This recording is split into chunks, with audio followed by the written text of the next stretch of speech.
नमस्कार दोस्तों, आपका स्वागत है आपके फेवरेट चैनल पर जिसका नाम है इंग्लिश ट्यूटोरियल्स आशीष सर। इस सेशन में हम बात करेंगे कॉमन एरर पार्ट फर्स्ट की, और इस सेशन में हम उन कॉमन एरर्स की बात करेंगे जो एसएससी प्रीवियस ईयर एग्जामिनेशन में पूछी जा चुकी है।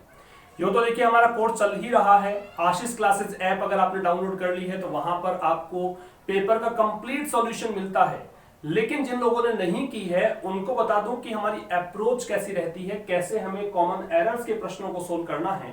और अगर आपको कंप्लीट पेपर का सॉल्यूशन देखना हो तो फिर तो देखिए, आपको डिस्क्रिप्शन में लिंक दे रखा है, आशीष क्लासेस ऐप को आप डाउनलोड कीजिए। वहीं पर आपको पेड कोर्स दिया गया है, उसको बाई करके आप पेपर को सोल्व करना सीख सकते हैं। तो चलिए स्टार्ट करते हैं। पहला प्रश्न आपके स्क्रीन पर आ चुका है, फर्स्ट और सेकंड क्वेश्चन आपके सामने है। तो सबसे पहले तो आप सोच लीजिए वीडियो को पॉज करके कि वास्तव में इनका आंसर क्या है। बहुत ही सिंपल से प्रश्न है। तो बता दूं मैं आपको, पहले प्रश्न में जो एरर वाला पार्ट है वो बी है। सबसे पहला जो प्रश्न है उसमें एरर वाला भाग है वो कौन सा है? बी। क्यों? क्योंकि यहाँ पे आर के स्थान पर आपको करना क्या है? इज करना है।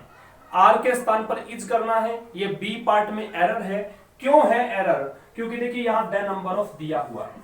आप नोट कर लीजिएगा नोटबुक में कि इसके पीछे कौन सा रूल लागू हो रहा है ग्रामर का। तो द नंबर ऑफ का प्रयोग जब करते हैं दोस्तों तो वहां पर आपको वर्ब सिंगुलर लगानी होती है। कैसी वर्ब लगानी होती है? सिंगुलर।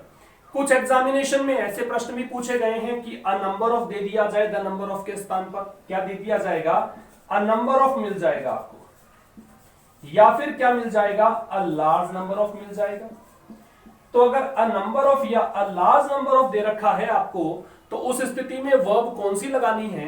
उस स्थिति में वर्ब लगाइएगा प्लूरल। कैसी वर्ब लगाएंगे? प्लूरल। ये तो मैंने बताया है कि रूल क्या है। अब कॉन्सेप्ट क्या है, कैसे हम इस बात को आत्मसात करें, कैसे इस बात को हम सीखें कि अ नंबर ऑफ या अ लार्ज नंबर ऑफ में प्लूरल वर्ब लगती है और द नंबर ऑफ में वर्ब सिंगुलर है। तो जानते हैं कारण इसके पीछे। देखिए दोस्तों, द जो है वो डेफिनेट आर्टिकल है। कैसा आर्टिकल है? डेफिनेट। तो जो संख्या होगी वो निश्चित संख्या की ओर बात करेगा, जबकि ए लगा हुआ है तो ये इनडेफिनेट आर्टिकल है जो अनिश्चित संख्या की ओर बात करेगा। अगर कोई भी डिजिट कितनी भी बड़ी है, अगर वो निश्चितता की ओर इशारा करती है, इसका मतलब वो एक वचन के रूप में आपको यूज करना है, सिंगुलर वर्ब यूज करनी है। जैसे कि यहां आप देख सकते हैं, the number of marks carried by each question. हर एक प्रश्न के द्वारा जो मार्क कैरी किया जाता है, जो अंक कैरी किए जाएंगे हर एक प्रश्न के द्वारा, इज इंडिकेटेड, वो संकेत दिया गया है, उसको इंडिकेट किया गया है प्रश्न के एंड में, ये कहा गया है। तो द नंबर किसकी बात की है? कर्ता क्या है? सब्जेक्ट क्या है? सब्जेक्ट यहां पे है द नंबर। और अगर द नंबर सब्जेक्ट है तो वर्ब कैसी आएगी? सिंगुलर आएगी। क्योंकि हम सिंटैक्स में सब्जेक्ट वर्ब एग्रीमेंट में क्या सीखते हैं कि वास्तविक सब्जेक्ट को पहचान लीजिए, रियल सब्जेक्ट को पहचान लीजिए और काम हो जाएगा। दूसरे प्रश्न की ओर बात करते हैं। दूसरा प्रश्न आपके सामने है।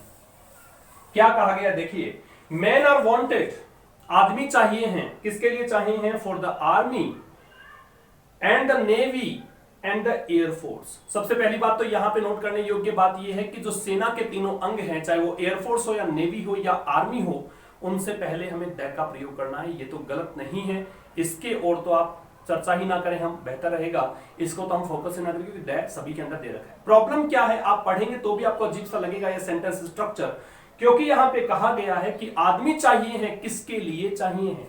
आदमी चाहिए आपको आर्मी के लिए, दूसरा किसके लिए? नेवी के लिए, और किसके लिए? एयरफोर्स के लिए।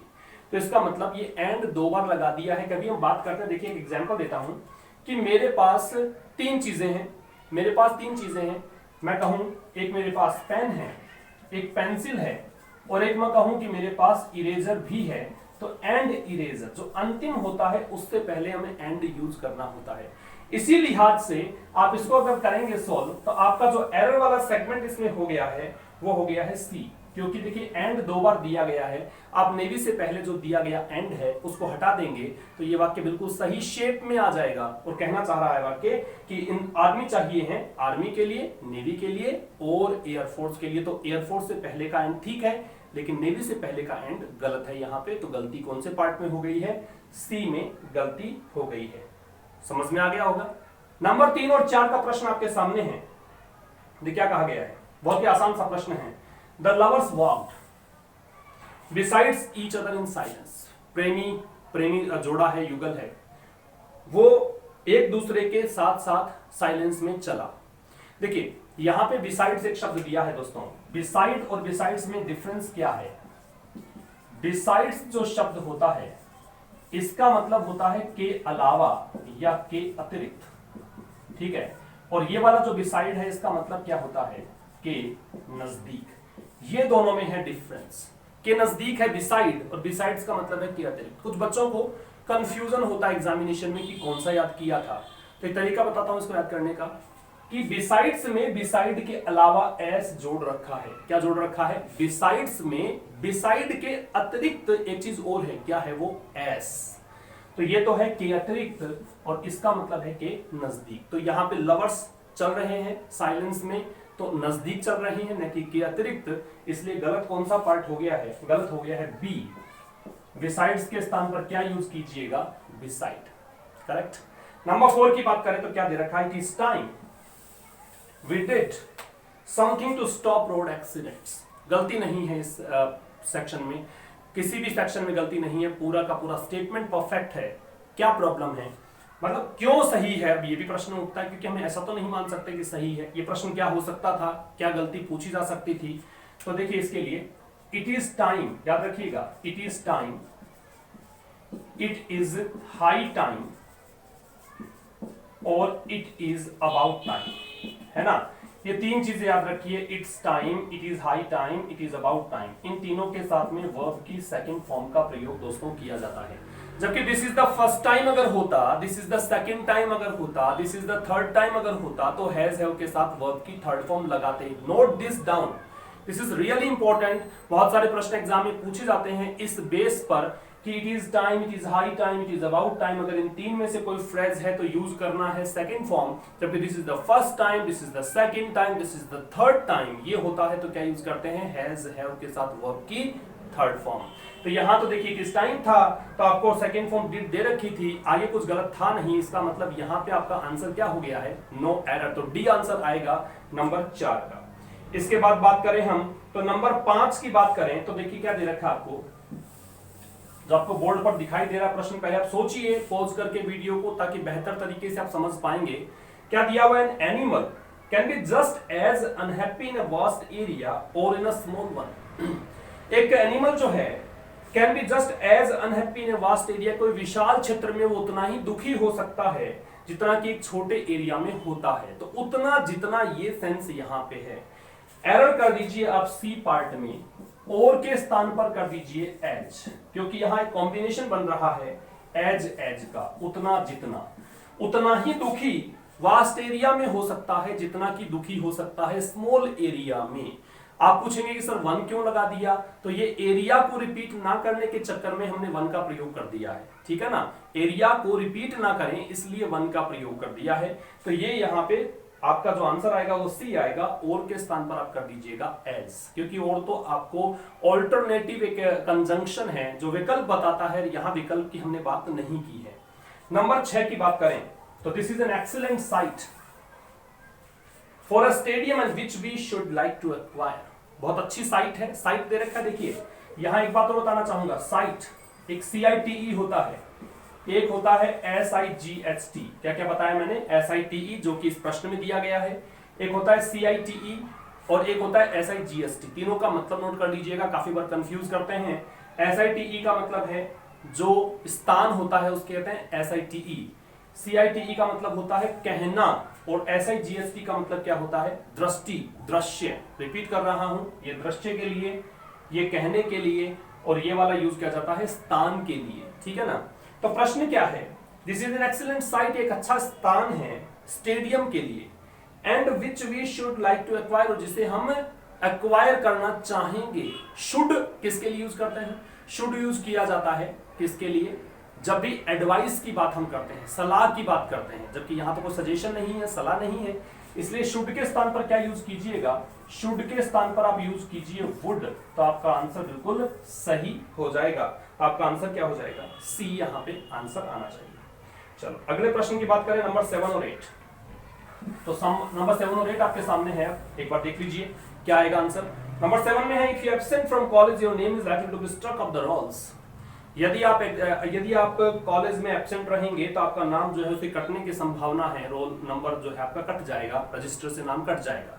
तो यहाँ पे क्या चीज है, एब्सेंट एक वर्ब है, और एब्सेंट जब भी दोस्तों वर्ब के रूप में इस्तेमाल होता है ना, तो आगे रिफ्लेक्सिव यूज किया जाता है।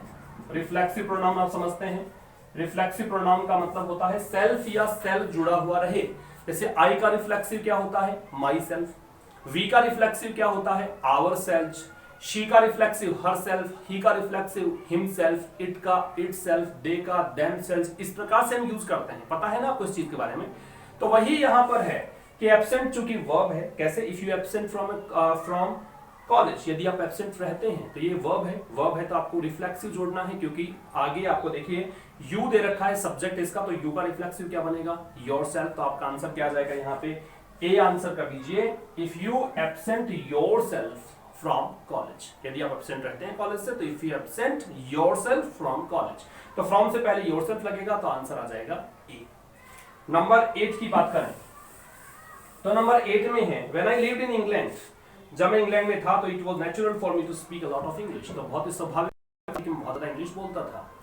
नो एरर, कोई एरर नहीं है, ट्रांसलेट कर लीजिए। When I lived in England, past का सेंटेंस है, सेकंड फॉर्म का प्रयोग है, जब मैं इंग्लैंड में रहता था। इट वॉज नेचुरल फॉर मी, ये भी पास्ट है, वॉज दे रखा है, तो मेरे लिए बहुत ही नेचुरल था, बहुत स्वाभाविक सी बात थी तो speak a lot of English, की मैं बहुत सारा इंग्लिश बोलता था।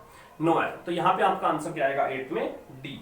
और अंतिम 2 प्रश्नों की बात करें तो देखिए 9th का बहुत ही आसान सा प्रश्न है, neither he is nor his wife is coming. ना ही तो वो आ रहा है, ना ही उसकी वाइफ आ रही है। तो नीदर के साथ में किसका प्रयोग है, यहाँ पर नीदर के साथ में प्रयोग हमने किया है नोर का, ठीक है जी। लेकिन देखिए ही इज की आवश्यकता नहीं है। आप जब इस प्रकार के कंजंक्शन लगाते हैं, ईदर और, neither, NOR, not only, but also, तो इस प्रकार की कंजंक्शंस लगाने के टाइम आपको ध्यान रखना है कि वर्ब जो है वो बाद में लगा दीजिए, और के बाद, नोर के बाद, बट ऑल्सो के बाद, तो नीदर ही, क्योंकि ये भी कंपैरिजन किस चीज का है, तुलना किस चीज की है, तुलना है। ना ही तो वह और ना ही उसकी पत्नी, तो नीदर ही नॉर हिज वाइफ, तो नॉर हिज वाइफ, वाइफ के बाद में इज, तो इज पहले वाला है वो रिक्वायर्ड नहीं है, इसका मतलब आपका आंसर क्या होगा, ए। इस इज को आप हटा दीजिए, आपका आंसर आ जाएगा। अंतिम प्रश्न आपके सामने है, अंतिम प्रश्न देखिए, can you repair my watch until Tuesday, क्या आप मेरी वॉच ट्यूसडे तक रिपेयर कर सकते हैं। This is the translation of the given sentence. What is the translation, translation is, क्या आप रिपेयर कर सकते हैं मेरी वॉच कल तक के अर्थ में क्या लगता है दोस्तों, तो बाई लगा दीजिए, क्योंकि एक समयावधि समाप्त होने से पहले के लिए बाई, क्योंकि अंटिल जो है वो समय बताता है, निश्चित है, लेकिन जब तक कि न, इस प्रकार का नेगेटिव मीनिंग देने के लिए अंटिल का प्रयोग करते हैं, ऐसा इसमें रिक्वायर्ड नहीं है। तो यहाँ पे आप बाई लगा देंगे, तो 10th में आंसर क्या आ जाएगा, सी आंसर कर दीजिएगा नंबर 10। तो लीजिए, कॉमन एरर पार्ट फर्स्ट हमने डिस्कस कर लिया है। कल हम बात करेंगे कॉमन एरर पार्ट 2 की, एडिटोरियल सेशन। उम्मीद करता हूं बहुत पसंद आपको आ रहा होगा। यदि पसंद आया है ये वाला सेशन भी, तो लाइक कर दीजिए जमकर और शेयर कर दीजिए। मिलते हैं कल, तब तक के लिए नमस्कार, थैंक्स अ लॉट।